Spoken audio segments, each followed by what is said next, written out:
SRPT stock analysis. This is for 18th of June and onwards. I'm breaking down my exact play, so make sure to stick to right around the end. And as the only guy in this space has done 42,000 videos, I've seen what's actually printing me money and what's not. Especially when we're talking about the current freaking levels. And I mean, all that to say, I'm looking to take it further down. Like, not in a way where, you know, I'm just going to immediately sell.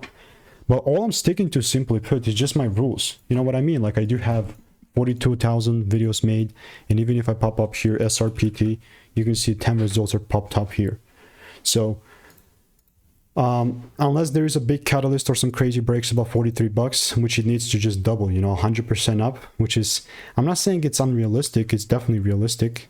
I mean, it's unrealistic, but it's not like it hasn't happened before. You know what I mean? So still a bearish market for me. If you do want to learn how to make it 5-10K per month trading and want to stay tuned with SRPT, click the first link in the description, get my free emails, and I will continue to keep you updated. So goodbye and enjoy.